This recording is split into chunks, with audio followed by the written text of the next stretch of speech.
bioengineering experts. Really interesting show today. We have Douglas Darling from a company called COR-TUF. Now, COR-TUF is following a trend, or at least leading a trend, in ultra-high performance concrete. Really, truly unique. A lot of uses in the built environment today. I'm going to show you now a video from their website, COR-TUF.com.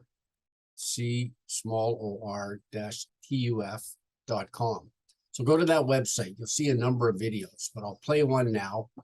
And then when we come back on, I'll have Doug Darling, and we'll start this podcast on his road traveled and some of the jobs they've done, including, by the way, New York DOT bridge decks. Anyway, I'll be right back. Hello and welcome to another COR-TUF UHPC video. My name is Tim, and today I'm pleased to showcase the production and development process for several of our latest ultra-high performance precast concrete products. Once again, we're on-site at Durastress Incorporated in Leesburg, Florida. For this 3-day testing session, we partnered with Precast Systems Engineering, as well as various federal and state interests, to produce 2 30-foot pretension beams, 1 63-foot pretension beam, and 2 30-foot pretension H-pilings. As part of our ongoing commitment to expanding the knowledge base surrounding COR-TUF UHPC, we wanted to use this opportunity to show more of the process that goes into making COR-TUF at an industrial scale, as well as highlighting the user-friendly, scalable nature of the product by utilizing industry-standard ready-mix trucks as part of the production process for these components. Here we can see the COR-TUF team starting the production process by opening 1-yard pre-mixed super sacks of our dry constituents, complete with steel fiber, above the conveyor belt leading to the batch plant mixer. We chose to use 1-yard super sacks as our delivery method for this testing session to illustrate one available option. However, the product can be delivered in various increments ranging from 50-pound bags up to full tankers. Once the dry COR-TUF has been loaded, conventional sand, cement, and our wet constituents are then added to the mix. Here we can see our dual shaft mixer blending the raw products together. Using this method, we find that the mixing process is typically complete and ready to dispense in approximately 4 minutes. As was mentioned previously, we chose to use ready-mix trucks as part of our delivery chain for this test to help illustrate the user-friendliness of the product in a real-time production environment. Here, we can see the first part of our post-mix production chain as we take extensive samples of each batch of COR-TUF to help ensure that each conforms to our rigorous quality control standards before it's placed. Once approved, the truck moves on to the production beds and the pour begins. Here, we are producing one of the 30-foot pretension beams along with a subsequent pour of one of the 30-foot pretensioned H-pilings. As you can see, ready-mix trucks are able to place the material into even the tightest forms with relative ease.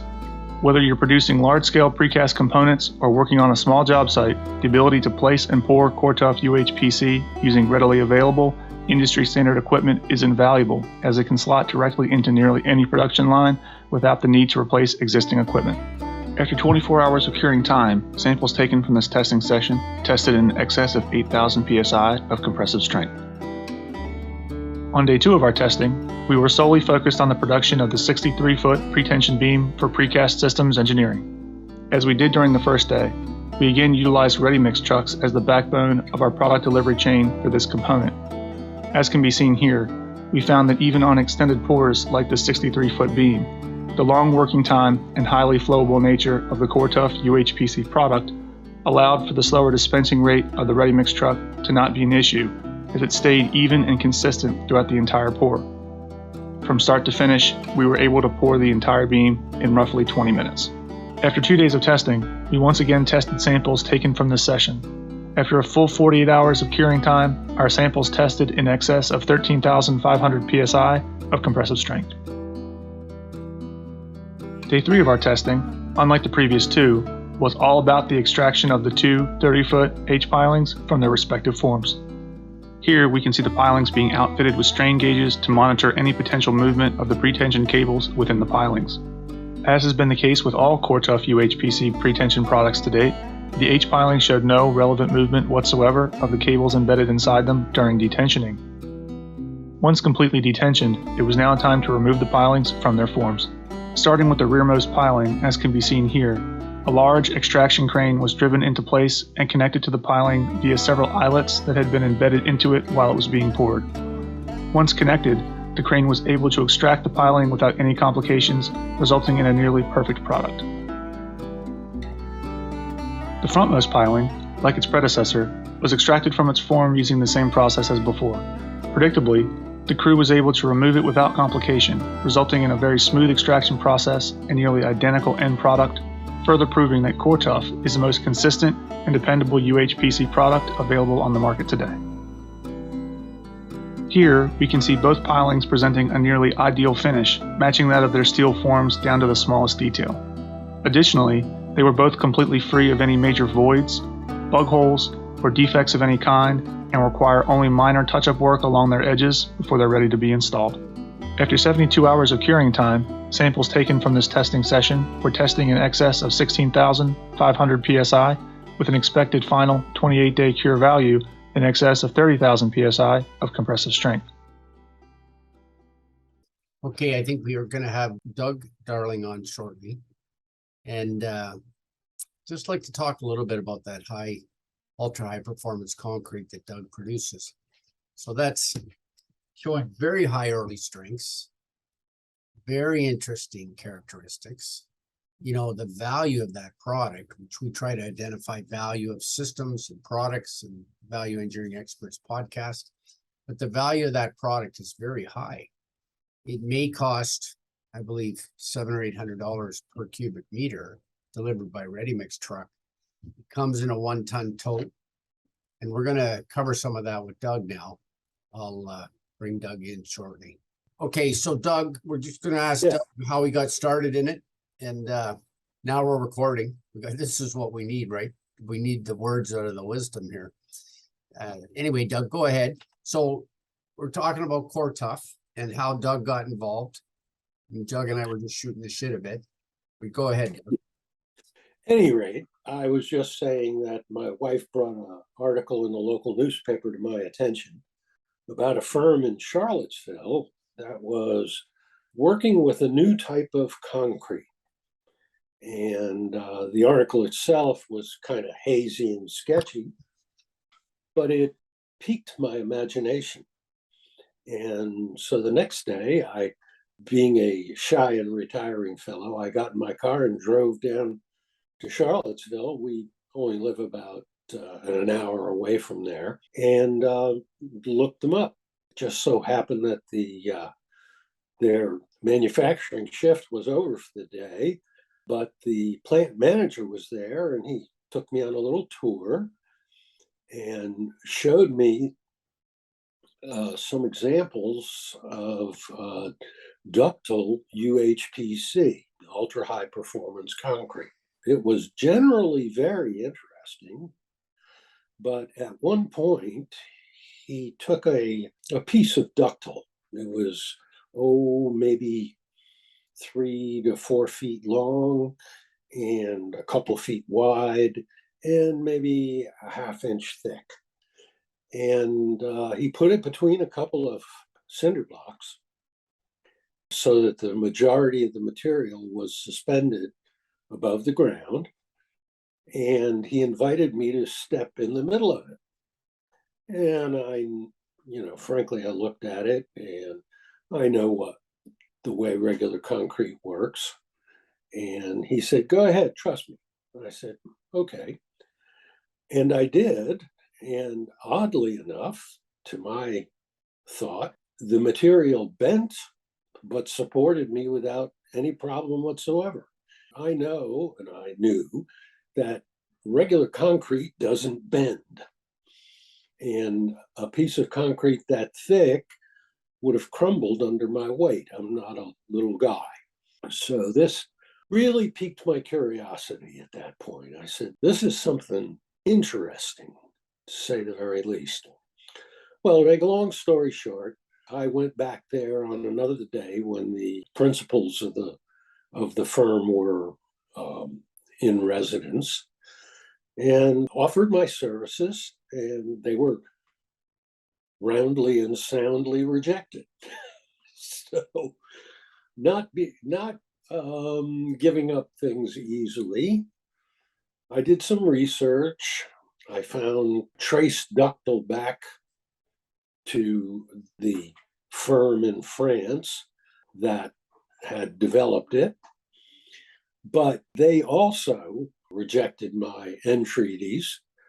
And so I decided I needed to strike out in another direction. So thank heavens for the internet these days.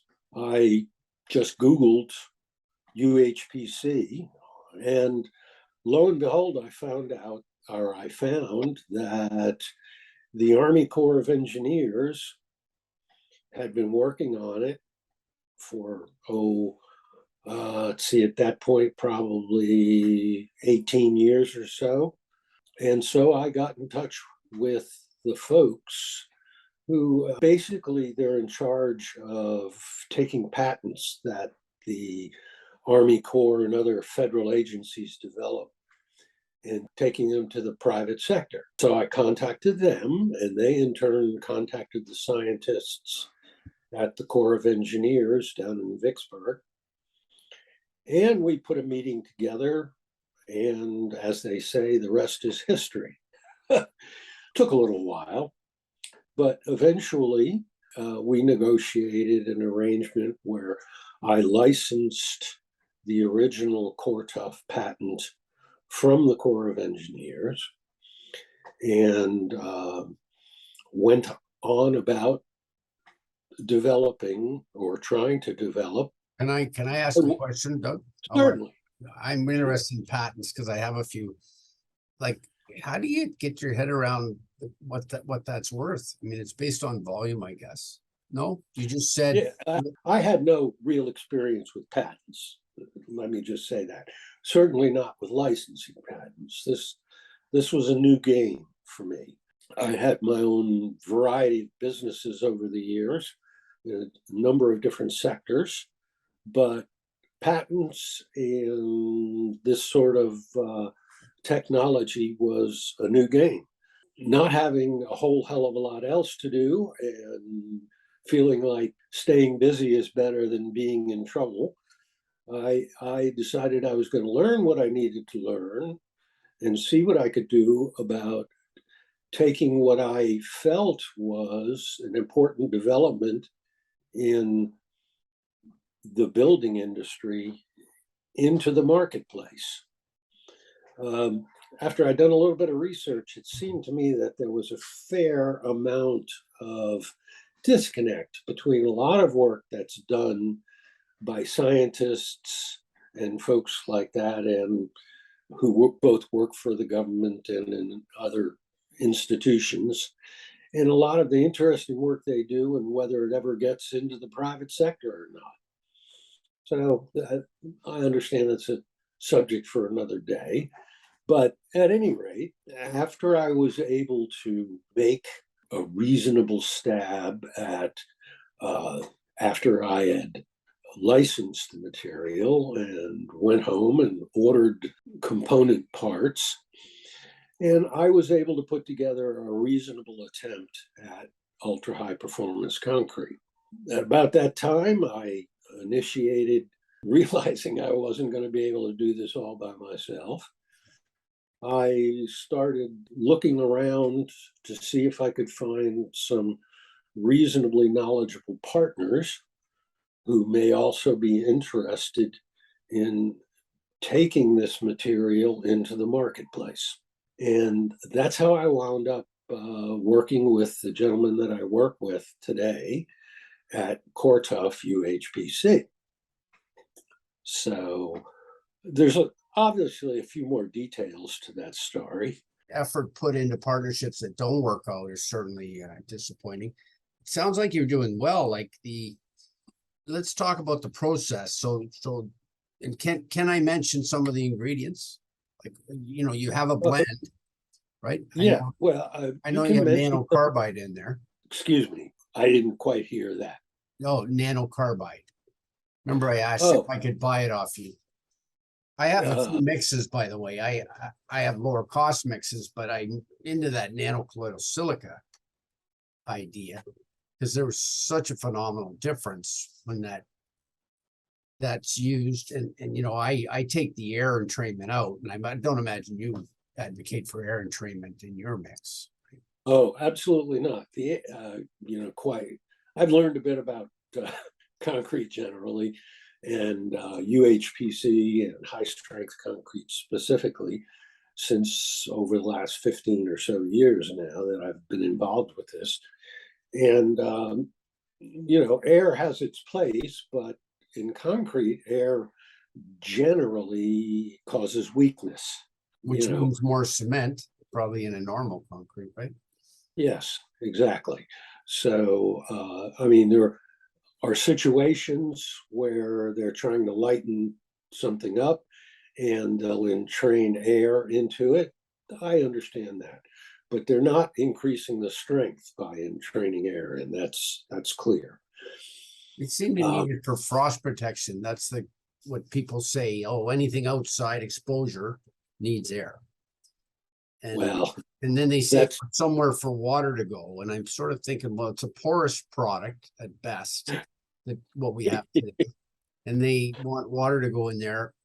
Well, with nanocolloidal silica, I can say, you know, it shuts down the permeability 80%.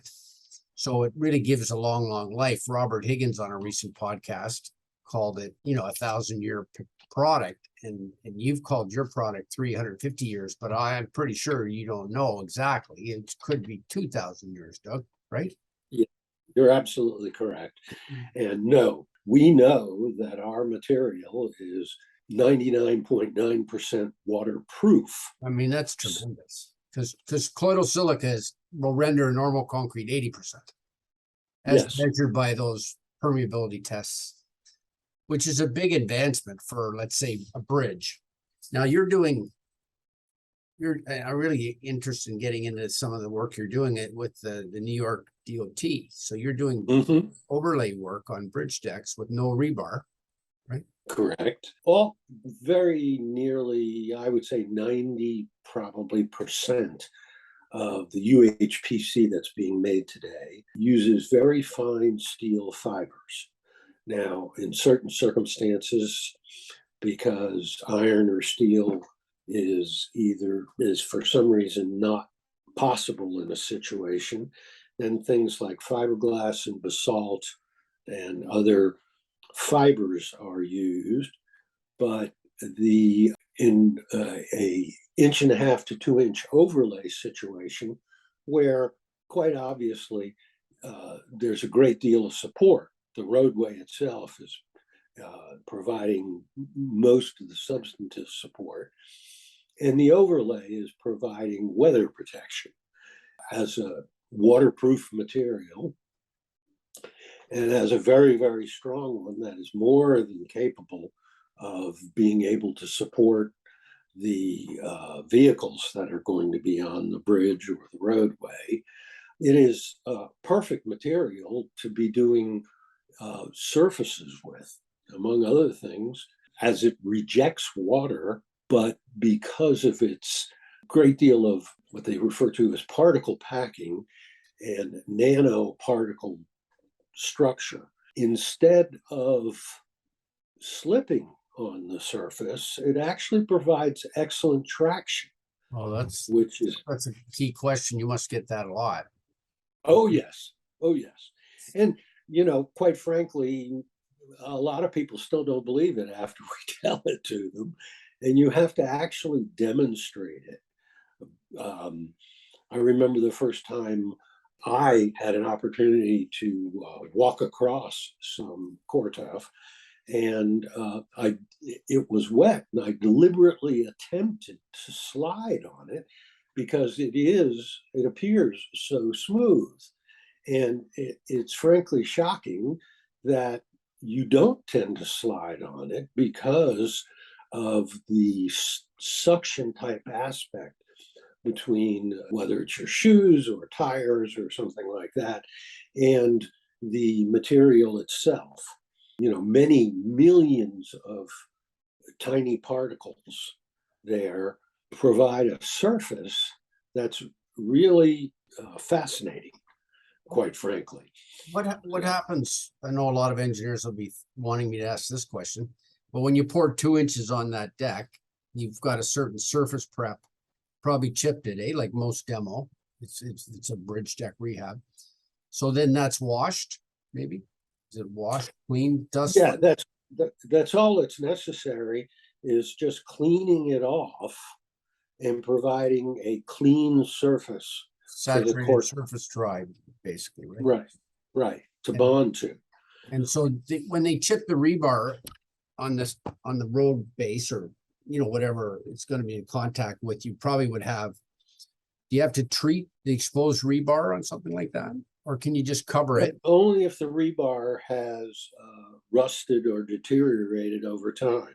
If the rebar is in reasonably good condition, then no treatment is necessary, because frankly, the COR-TUF bonds very strongly to the rebar itself, in addition to also bonding to the residual surface cement, or excuse me, concrete surface. The old concrete, in other words.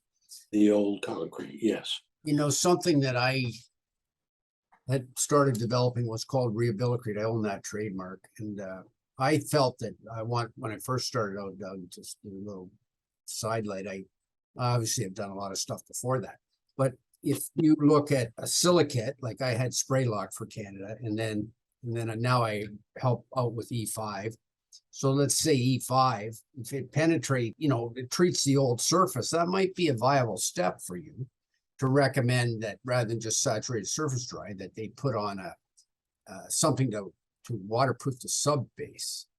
Now, so then I always thought that we should address layering. So not only a procedure for QA, where we've talked about it now, where you wash it, but give some thought to putting that nanocolloidal silica on it. It's pretty cost effective. You can do 1,000 square feet, for 40 cents a square foot, and it'll penetrate in and kind of give you a depth of waterproofing that might be 2 inches in that old concrete.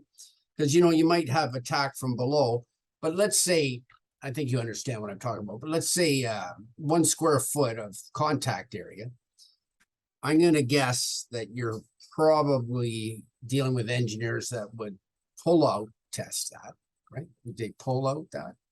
Would they try to pull out test? Your puck Pulling out.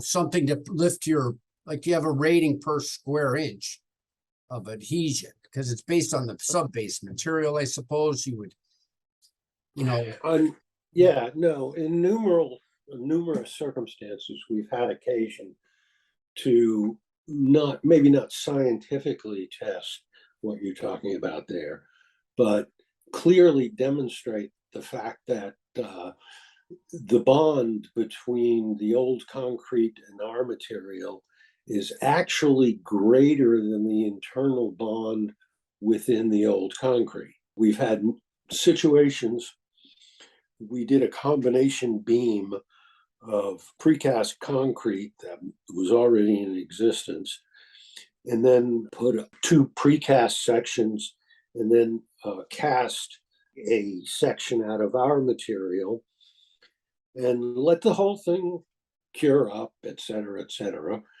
And then as time went on, the beam it was a demonstration, I should say. And so it had no more useful life. It wasn't intended ever to be part of a structure or anything like that. We were just demonstrating the material. So they hauled the beam away, and when they went to pick it up with the forklift, it cracked in the area of the traditional concrete, but the place where the traditional concrete was bound to our material did not crack. So in point of fact, the bond between the traditional concrete and our material was greater than the internal strength of the traditional concrete. So that, to me, would indicate that maybe 2,000. Yeah, that's quite high. Because I would think that you're talking about maybe 1,000 pounds a square inch, something like that. Yeah, probably. I don't know if you know the numbers on that. I go back to doing Seaway Canal work in St. Catharines. And they used to, when that got 80 or 100 years old, they took a meter off. We blasted the thing either 30 inches or 1 meter or 3 feet off. And then you line drilled that and blasted that off, and you had to clean up all that rubble. But then they poured new on and they put formwork anchors in, but they found that if it was washed, they got 1,000 pounds a square foot, which was more than enough for that wall, that whole chunk of concrete to hang there. So when you take that and turn it this way, you can imagine you're at least 1,000. But with your product, because the nano is going to go in like fingers, right? Yes, precisely so. Yeah. So you're going to be, I'm going to say you must have 5,000 pounds, because your PSI strength is in compression is 30,000, is it not? Yes. Yeah. Actually, we've never had cause to do anything more than that. I mean, that's pretty high already. But the Corps of Engineers, that they were the patent holders for the material,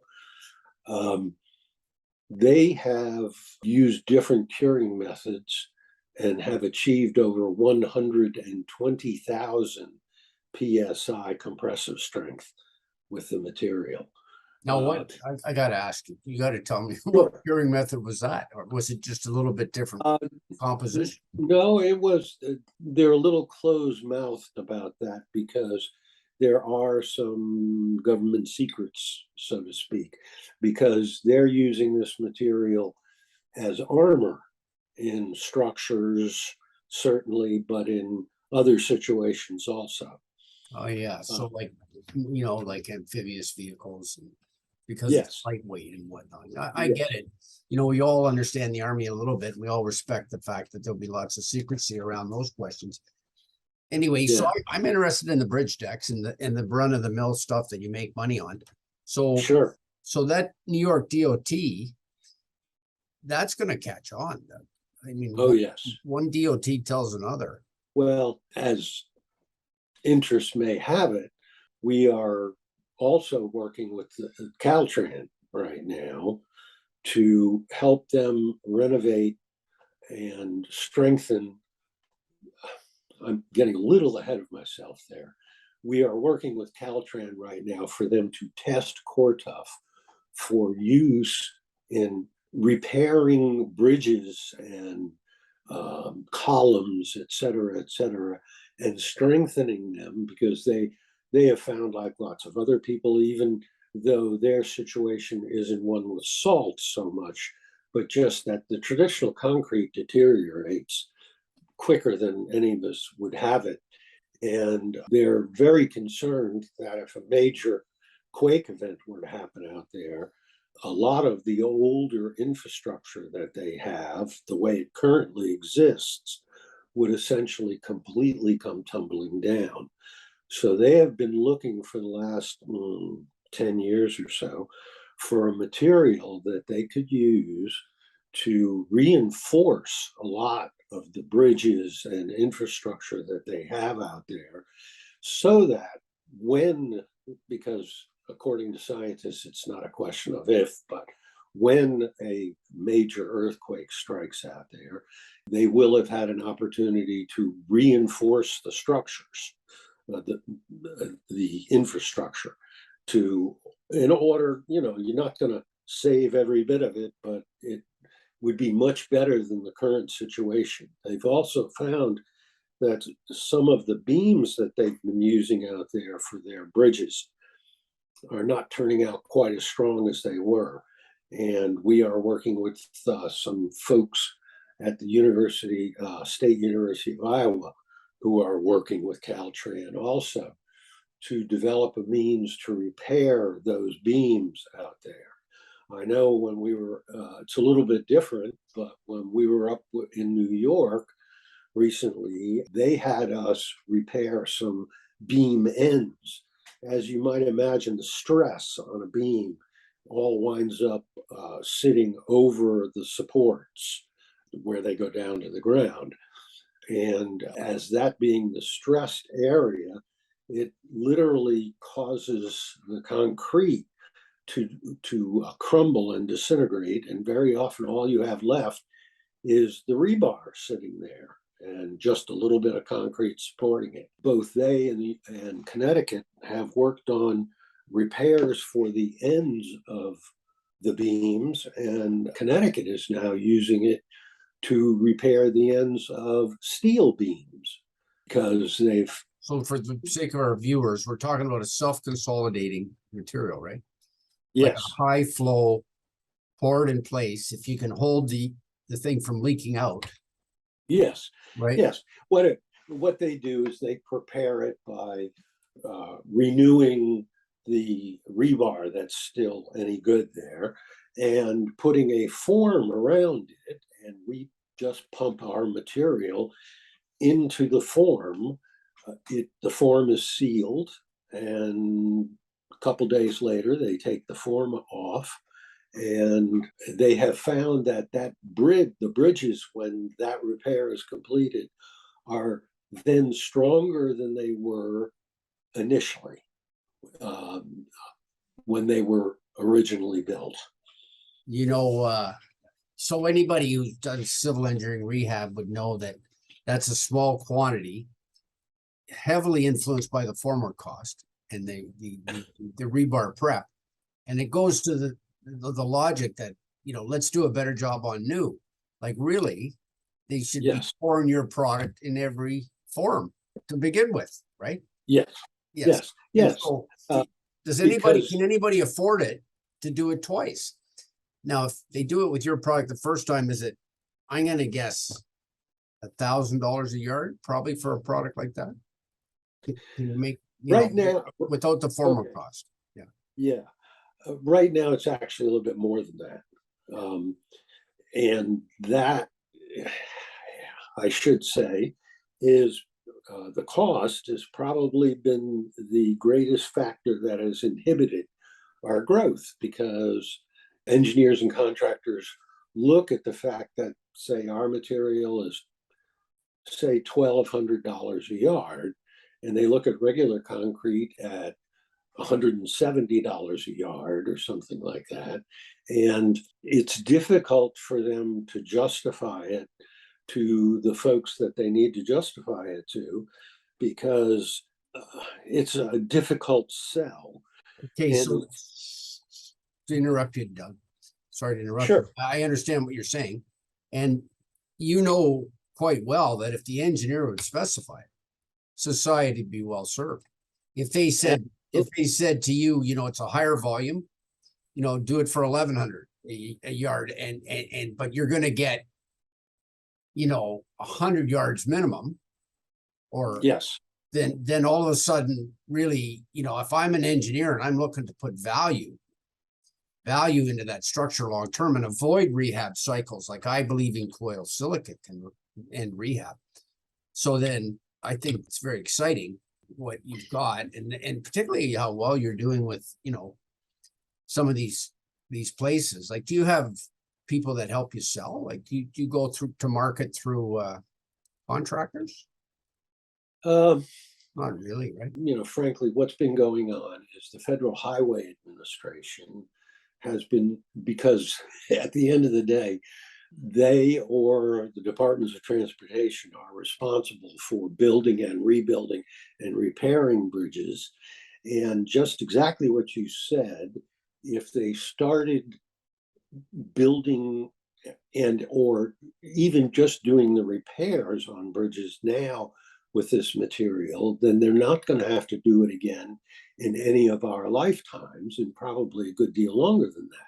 So the overall expense is far, far less than, say, if you had to rebuild all your bridges every 100 years or every 1,000 years, you would have built 10 of those bridges for the price that you would have had to build 10 bridges. And a slightly more expensive first bridge that lasted 10 times as long is obviously a huge bargain.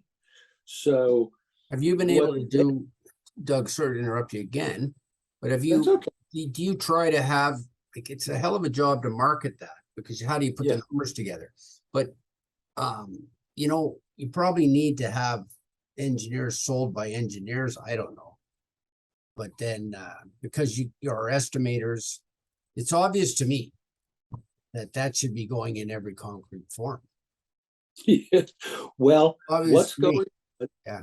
yeah, going back to the Federal Highway Administration, what they are doing now is saying, okay, if you're building a new bridge and our dollars are going into that bridge, then there are certain aspects of this bridge which we are requiring that you build with ultra high performance concrete.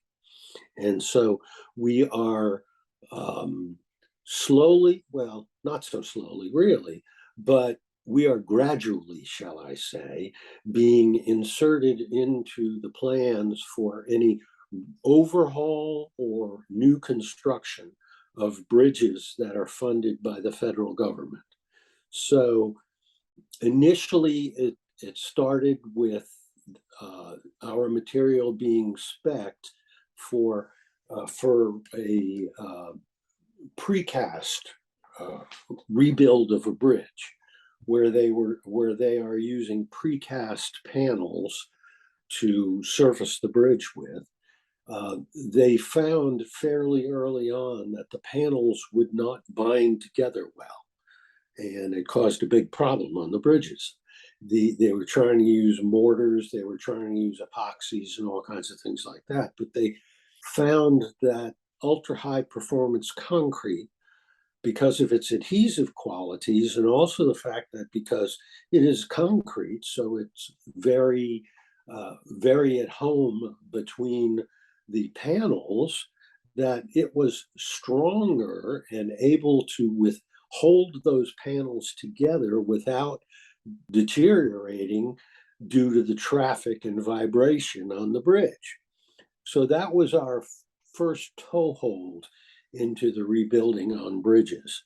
Now, as you mentioned, we're doing overlays on there. If the whole upper structure of the bridge is not completely disintegrated, so they don't have to put new panels over it, they can just renew the surface by using our material to do an overlay over it. And now we're also, rather than having to replace beams on the bridges, they have found that the method that I described just a short time ago, that they can repair the beams without having to take the bridge completely apart, and they can obviously put an overlay of our material over it. So rather than having to build a multi-million-dollar bridge over again, they spend a couple of $100,000 on resurfacing and repairing the beams, and that bridge is going to be good probably for at least another 100 years. And that's an enormous bargain, obviously, rather than having to go out and, I mean, it's not just the cost of the structure either. If they have to shut a whole highway down because the bridge is ready to fall down, you're going to have to divert traffic and do all sorts of really, really annoying things to the taxpayers. So being able to, say, go in and shut half the bridge down while you repair it and put a new surface on and repair the beams, and then when that half is done, you can move the traffic over there and then repair the other half of the bridge. So that's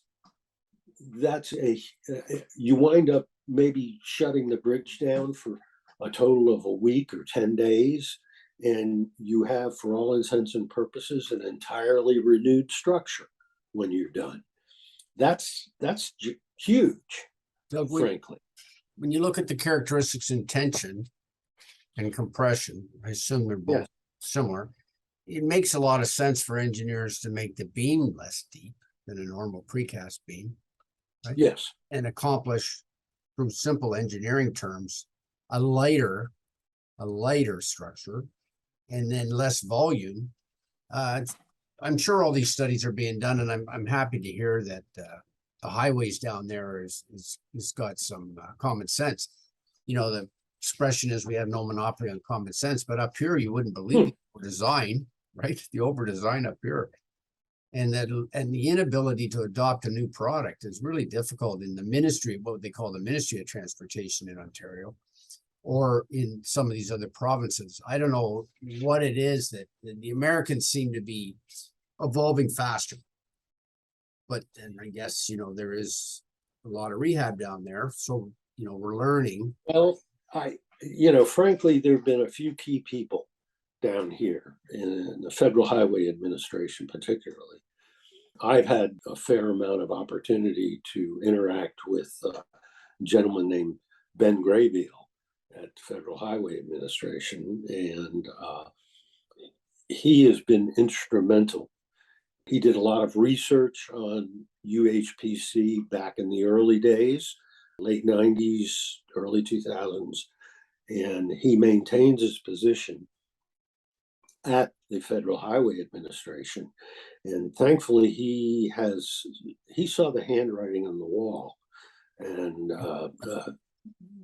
I think anybody who How do you has spell his had last name? Gravy? Graybeal. First name's Benjamin.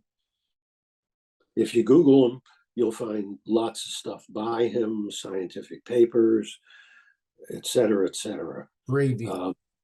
Graybeal, yes. Okay. Now, sounds like you've got other guys doing it. I mean, is it all sort of copycats? I mean, you might have a bit of an advantage, but it's nanotechnology. Are you putting powder in it? Is there Portland cement in it? Oh, yes. 80% of the material that goes into our UHPC is actually fine sand and Portland cement. So, this is not revolution. So is it a colloidal carbide? Colloidal? These right now, water when you put it in, or is it dry in the admix phase? Like microsilica is a nano. It works much better as a colloidal. Yes. But we have been working with the design that the Corps of Engineers came up with their patent. And they, I don't, you know how patents work. So that's some of the things that they talk about. But there are other materials in there that become colloidal after you've done the mixing, if you know what I mean. There's generally on the mix side, it matches what a ready mix plant does, right? It puts water, dry, I believe, and ready mix. You're dealing with super sacks, right? You were saying that. Well, actually, yes, we have been dealing with super sacks and sometimes with even 100-pound sacks and that sort of thing. But what we're working towards right now, because our material mixes in a ready mix truck, just like regular concrete does, we are working towards establishing facilities where our CT25, which is the other 20% basically in the 100% of the COR-TUF, is stored in silos and added just like any other the dry material that goes into a ready mix truck. So at the powder phase, like a bit kind of with this. Yes. Yeah. Yes. We have particular admixes that also go into it, but they are, I don't want to say always just traditional admixes, but there's nothing extraordinarily different about them. They're liquid admixes. And we've worked with several of the different admix manufacturers to develop suitable admixes. Would you use Super P? Is that part of Yes. it? Super P? Yes. And Yes. but not air, which is my instinct. But not air. Definitely not air. No. I encourage you to try the basaltic fibers. There's a really good guy who has a place in Texas. I'll introduce you to him. David We- Bond, we've- really good support. Yeah, we've used basalt fiber. They work just fine. I should say that UHPC is kind of funny stuff, right? And it actually, there's some kind of simpatico thing between the UHPC matrix and molecules and the steel fibers that actually, from a compressive standpoint, you actually get higher compressive strength using steel fibers than you do using basaltic or fiberglass fibers. Even though basaltic is stiffer, basaltic's twice as stiff. Yes, no, I know that, but But it doesn't there's have an this. Go ahead. It doesn't have the ductility, perhaps, right? Like you're getting. I'm sorry. It doesn't have the ductility, like a basaltic bar or glass bar will be stiffer in the yield curve, but then break Right. suddenly. Right. Whereas steel Right. has what we used to call as engineers running time. If there was side of building it's coming down, you can hear it creaking, which is probably Yes, I'm working on a couple other types, a couple other fibers also that I think will eventually be using in our material.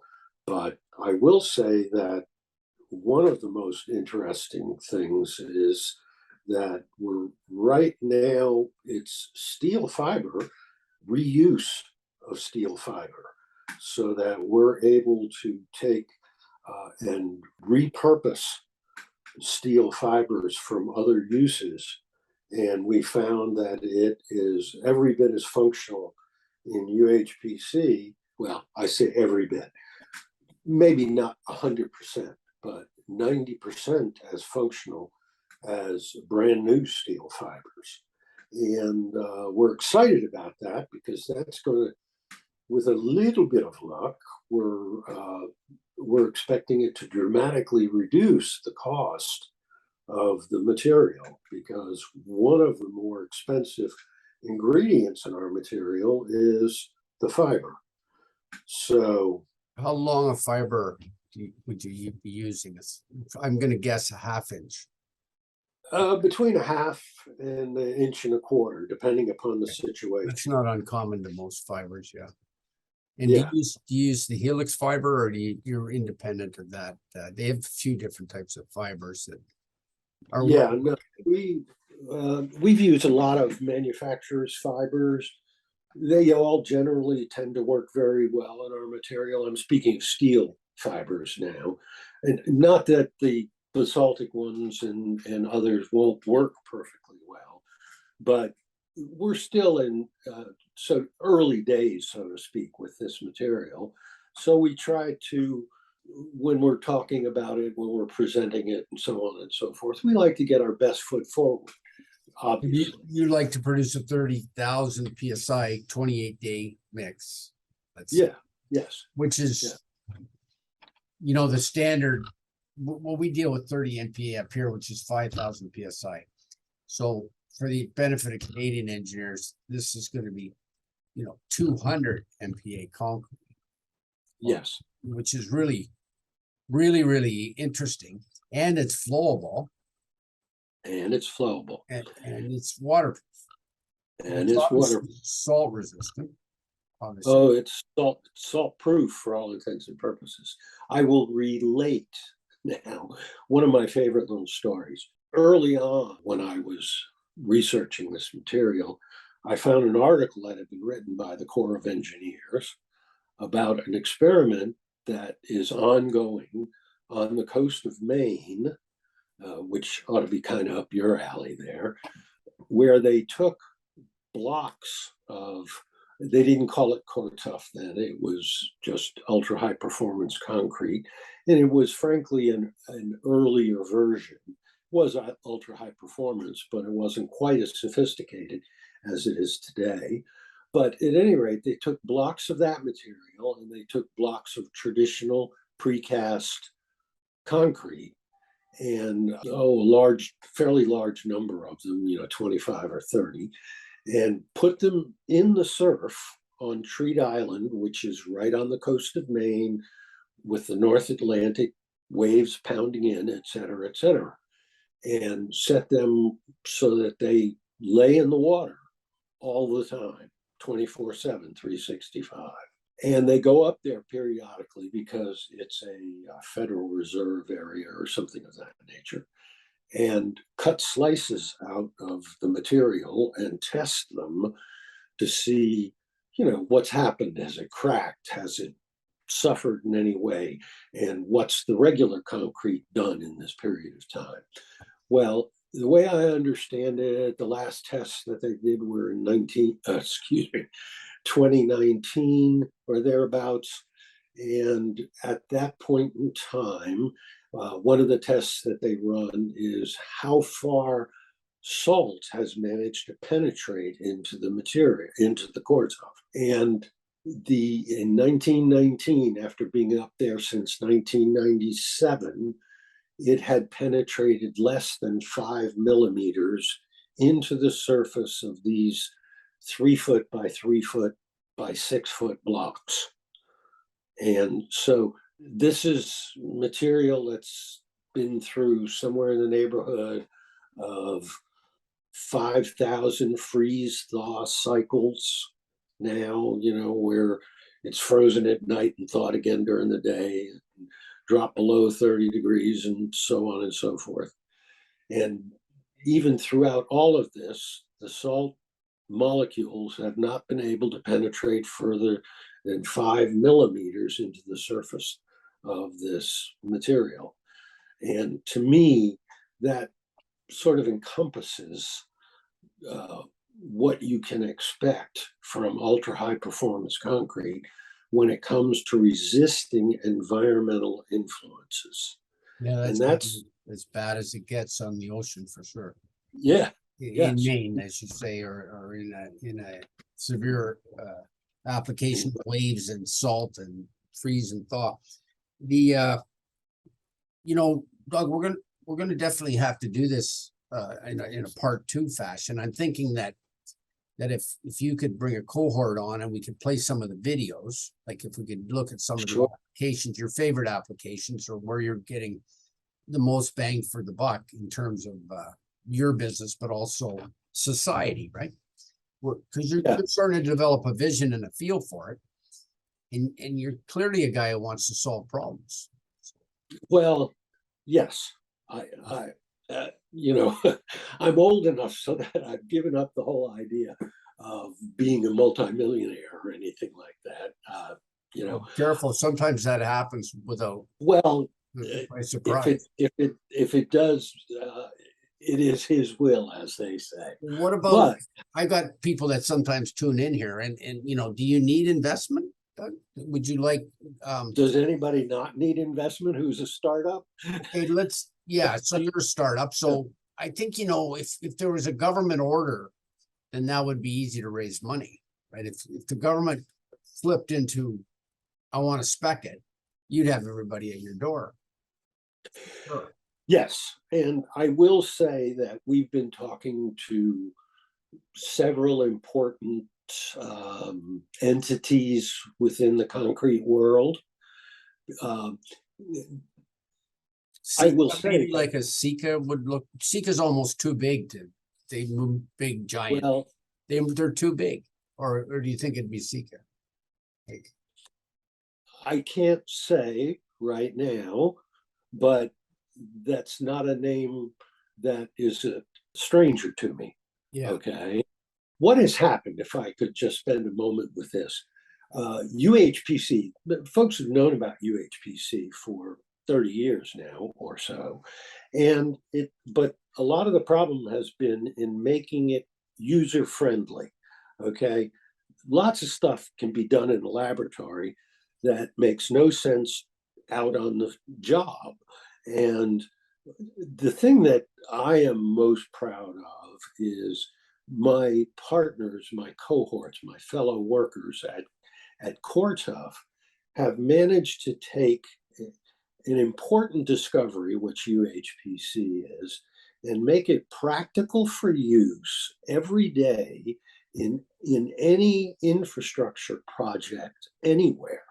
Okay, so we can be using this dramatically improved version of concrete to just improve all of the aspects of our infrastructure, and not just infrastructure, but buildings. You can imagine if you can build with a material that's 10 or more times stronger than the traditional materials that you're using, that once the architects get used to working with that material, their ability to design some interesting things and make new, entirely new structures that had not been considered before. Those things are entirely possible with this material. We have the models. We have the finite element models to analyze the stresses. Yes. And yes, like Plaxis might be one. I know there. I don't do it myself, but I know engineers that are very good at it. I think it takes people to say, don't just take the drawings from before. Don't just take the rebar from before. I find rebar is almost criminal in its use. yes. And so, Yeah. it's rebar is for 1,000 kilograms of rebar, it's 6,000 kilograms of CO2. And Yes. cement, 1,000 and 1,000 is 1 to 1. You're getting rid of the rebar and arguably adding life. So you'd have the steel fibers, but you wouldn't have the rebar and you wouldn't have the aging. And that's the value proposition, clearly, Doug. It's good that this Graybeal believes it. I think we got to try and do things from the word go with it. Do you ever put the thin layer on industrial flooring? Do you pour thin? We haven't had it. Yeah, we haven't had an opportunity to do that, but it's my understanding that now Europe has been ahead of us with Northern Europe, particularly with the use of ultra high performance concrete. A firm called Densit, and I can't think of some of the other ones over there in Denmark and Germany, have been making material like this for quite a while, actually, 25 years or so. And they've done some very amazing things with it, but for whatever reason, it's never really taken off, if you know what I mean. One area that it is used a great deal over there is, I'm sure you know, they have a lot of wind farms in the ocean over in Europe because they have so much coastline and things like that. And they have found that the ultra high performance concrete, quite logically, with its resistance to salt and resistance to water and resistance to freeze thaw cycles, and they're, very often their wind farms are in the North Sea and places where it gets damn cold, that this material, as far as being used for the support structures for wind farms and things like that, is just about without equal, as you well might imagine. Is it still a gravity base, or it would be, I guess it could be a drilled shafts. I've got a background in drilled shafts, but I'm trying to think what the heck they have, a steel pole, or they replace the steel pole of the windmill with ultra high performance, right? So it's really like a hydro pole. Yes. It's no longer a steel pole or a stainless. Correct, because frankly, steel is more vulnerable to the sea and to the salt and to those aspects. You'd have to go through some serious treating of the steel to keep it from suffering tremendously at the hands of the extreme weather there. Doug, I know a little bit to be dangerous on a lot of this stuff, and don't we all? I used to sell industrial fans, and that was a great experience because industrial fans through different corrosive environments, and typically you'd have an FRP fan, and that was interesting for certain things. Steel, and then you go into coatings on steel, but also you'd have a 304 stainless or 316 stainless or 336 stainless. So if you were to take that 336 stainless, which tends to be a little more brittle, you've got a ductile product that arguably could outperform a stainless product, correct? Oh yes, So Absolutely. that's for people that are listening to connect the dots on that stuff. I mean, you could do fan houses. And if they had the form like an FRP thing, is my mind goes to all kinds of applications in mechanical. Which is Yeah, a windmill. Yeah. yeah. There's a lot of things that when I'm lying awake at night, I think about some of the things that we could be making with this material, and certainly, I mean, there's just a ton of really, really obvious ones, like any sort of sewage or piping for sewage or sewage facilities, all of that sort of thing that is vulnerable to situations because the material, the sewage itself is corrosive and all of that. Any Well, kind of pipe, concrete pipe should be replaced by it. Right. yes, exactly. Precisely so. Yeah. That's so when you take, I'm gonna say, with the logistics, $1,500 a yard or whatever, for standard product, and then you have the forming and the contracting angle, which typically you could double that. So it's Yes, it's, let's say, an assembly that would be $500 a cubic yard, could be 5,000, but have all kinds of placement advantages. So maybe it's thinner, so you have less volume, and people have to realize that's less volume too, right? yeah. The It's big item, it's it's yeah, it's less. It, if you think about it, you've got a traditional beam that weighs 5 tons, right? That can support a certain amount of structure. Well, instead, if that beam only weighed a ton instead of 5 tons, well, now you could put 5 of those beams worth on your transportation facility. So when you're trucking it, you could now truck 5 where you were only trucking 1. And if you've ever paid for anything freight wise here recently, you know that the costs of the logistical costs of transportation have just gone through the roof. So if you can start to save money in that area by moving less smaller pieces, then you're going to be saving money right there. There's all kinds of places for this is a little, folks don't think about this, but building high rises or building very, very tall structures, the factor that limits how high you can build it is how much can you support at the base. And if you can reduce the weight of the frame of that structure by 2/3 or even more, then you can actually build a taller structure on the same space. So you are no longer, say, limited or as limited by the area that you have to build in. You might be able to build a 20% taller building simply because the frame that you build the building with is less and weighs less than a traditional high rise would.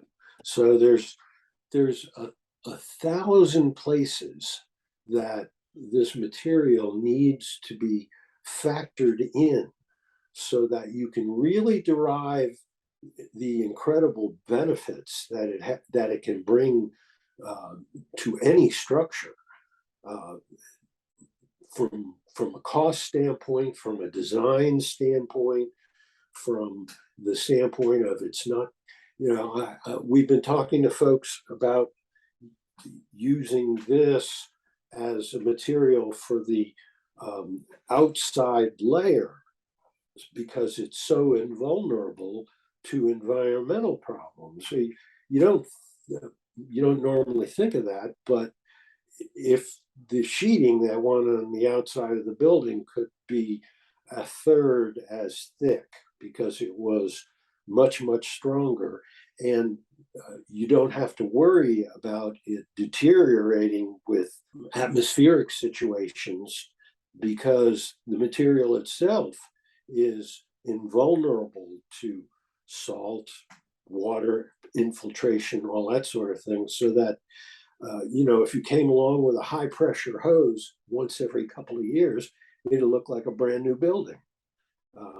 So there's lots and lots of exciting future for this material. Do you have, okay, so do you have any problems with the supply channel scaling it up? Like, do you've got the nano side, and then you've got a few competitors who are trying to do the same thing, but it sounds to me like you're a little bit ahead of them because of you've got some people that are trying to make this just by copy. Yes. Right? Yes. Well, for example, the company that you mentioned earlier, Sika, and also we've been working with a company called Ultratech, which is the largest concrete producer in India. And there are a number of others, very, very large, important companies like that, who've been working very hard to develop their own version of this material because obviously, frankly, they don't want to have to pay us a royalty or buy the material from us. They're big companies. They want to make their own material. But knock on wood, to this point in time, our initial efforts are better than anything they've been able to do. And they are now, coming to us saying, can we talk about us using your material? Because our efforts in this area have not been successful. So, and I and the other research folks at COR-TUF have been constantly working to get to the next level, so to speak, to find alternate materials, or rather alternate ingredients that may be much like the fiber I mentioned earlier. It's a repurposed material and other repurposed situations that are less expensive and more environmentally friendly.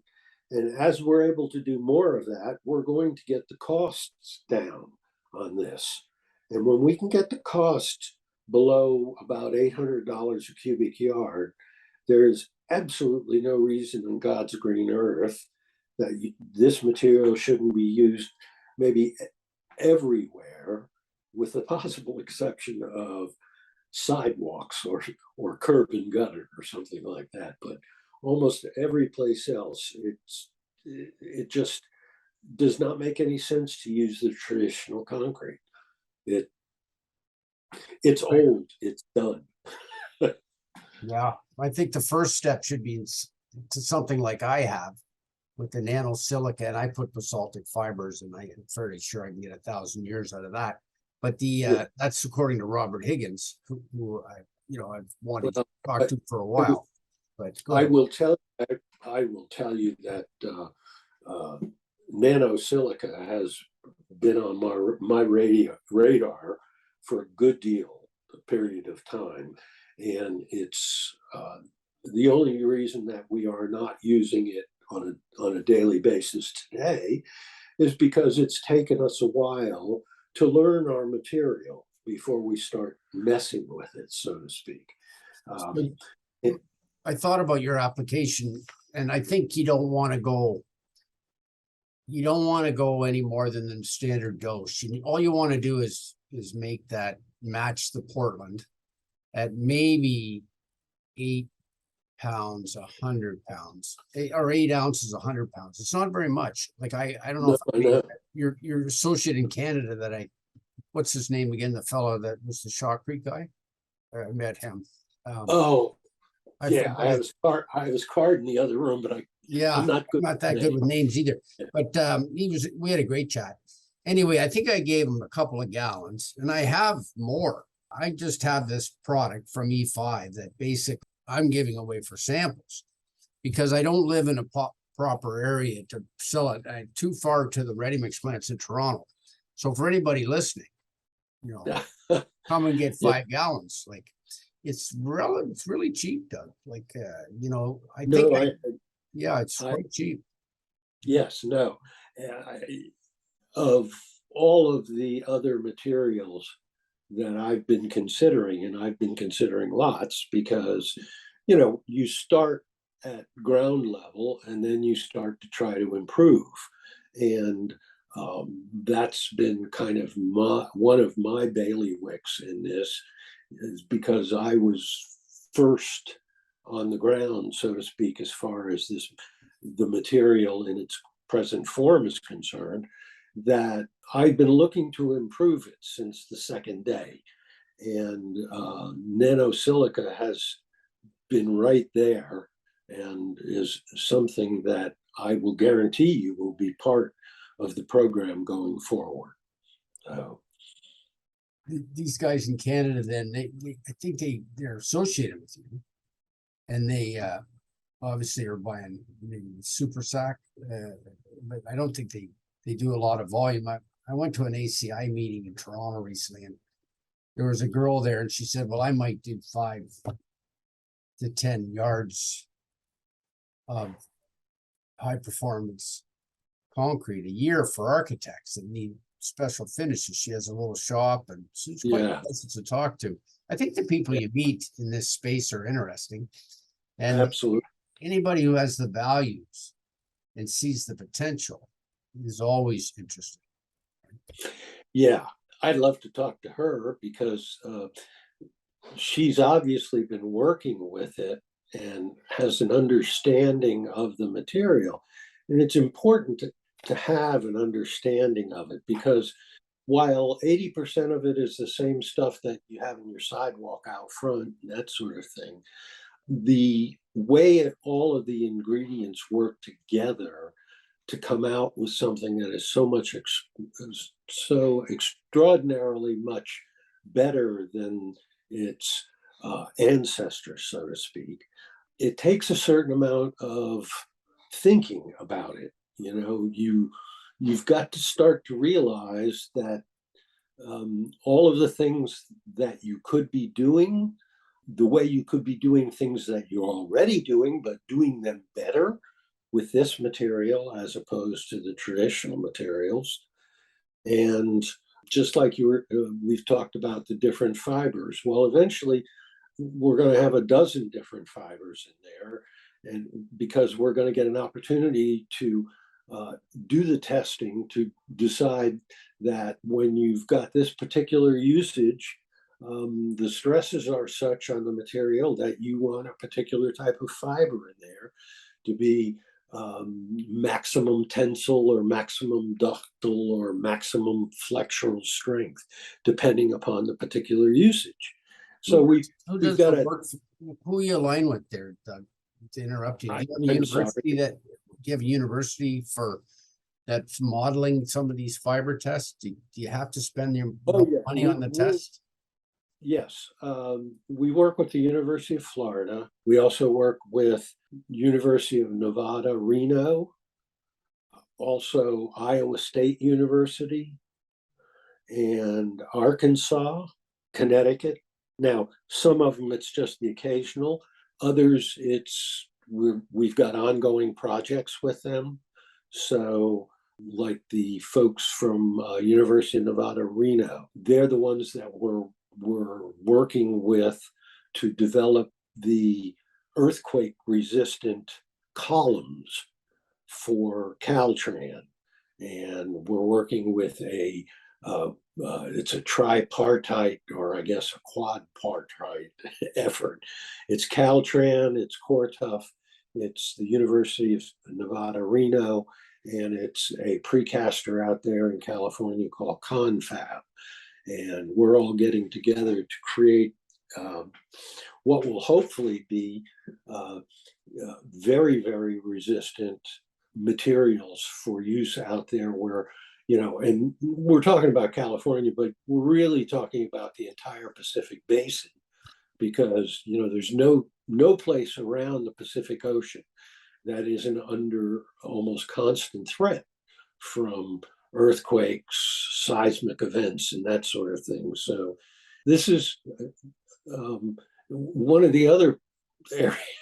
I'm sorry, I'm going on, but like we've got a gentleman who's now working with us because the retirement of nuclear reactors is a pretty important thing. When they're done, and they're looking at our material for sealing up the reactors because it's so much stronger, so much more impermeable, and so much better than a traditional concrete situation would be. So almost everywhere we look, there are other potentialities. Yeah. Well, the big PO will certainly help if you get a big PO.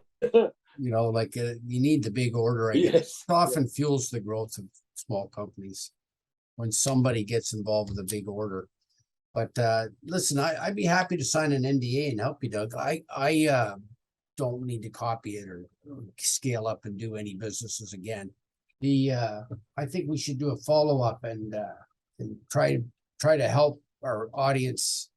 If you have somebody, you got one guy in particular that's quite good on videos. Your website's pretty good. I don't know if you could bring someone on. You're talking about Tim? Yeah. You're talking about the fellow who does the, yeah, Tim is tremendous, frankly. He's much more charming than I am and much more experienced doing videos and that sort of thing. And I would love to get Tim on here. Another fellow would be Miles Zeman, who is kind of our engineering guru, so to speak. He's actually Dr. Miles Zeman. He's a concrete engineer, and he works has a full-time job at Durastress in Florida, but he's been working with us since practically day one in all of our work with COR-TUF. And JP Bernard, he has his own engineering firm, but he has been working with us. And he's been working on UHPC for probably 18 or 20 years now. And he's been working with us with COR-TUF for the last 5 years or so. And I would love to have him on also. So we can get a whole bunch of folks on here if you think that would help. And well, I think it'll help the industry. It probably help everybody. Absolutely. But it sounds like there's traction. Like in Vegas, there's certainly you guys, not Vegas. I keep thinking these shows are at Vegas all the time. But let's say I think it was down in Texas, right? Yeah. You went, right? You were there? Yes, I did. First time I've gone to one of those in about the last 3 years. And they're very interesting. They always are. Lots of really smart and learned folks there. My frustration is that I can't get to everything in the 3 or 4 days that it goes on. I stumbled into one meeting that was about using regular concrete for wind farm bases. And I sat and listened to these fellows talk for about 20 minutes or so. I wasn't an invited person there or anything like that, but being a shy and retiring sort, I finally had to raise my hand and say, have any of you ever heard of ultra high performance concrete and its resistance to all of the problems that they were talking about as far as salt and the water pressures and things like that are concerned? And for the most part, they had, but they hadn't had an expert there who could talk about it. And so there's just lots and lots of areas. I wish there were 10 of me when I was down there this past time. How many companies married your level of penetration into the industry? There was a few others, wasn't there? Ultra high performance concretes. Yeah. COR-TUF. Which is a Lafarge, now a Lafarge Wholesome product. There's Steel Like, which is a native, a product native to the United States, and actually from Northern Virginia, which is pretty interesting. And there's a Canadian product called CN-Tech, which I think is closely related to a product from Southeast Asia. On your supply channel, Yeah. is it an 80-20, 80% of the goods or most of the cost in terms of the ad mixes? And then, do you have any problem? Like a lot of people go on about lithium batteries and the fact that you can't keep making them anyway. People, we think, you just don't have enough lithium, but you don't have any shortages and stuff. It's not a shortage problem, is it? No. Actually, all but one of our ingredients are relatively common, okay, in their basic forms. But one of the ingredients we use is in itself very common, but we need it the way we're using it right now. It has to be in a particular form, and that takes a little getting. But the materials themselves, and as I said earlier, I've been working at looking to see how we could substitute some of the materials we have today with less expensive materials. And I think I'm having, frankly, pat myself on the back, I think I'm having a lot of success with that. I think you're going to see over the next year and a half or so, we're going to bring out a couple of more formulas that are going to be every bit as effective, but considerably less in cost than the ones we have now. I'll caution you on that. Like if it's $1,200 or $1,500 a yard, and it's flowable, and it's 30,000 psi, and you got a brand that's got these past projects, I guess you'll have model numbers and whatnot, but I think you're already providing enough value. I don't know if you need to drop the price, and you're going to go through a lot of work trying, I certainly don't disagree with you, okay?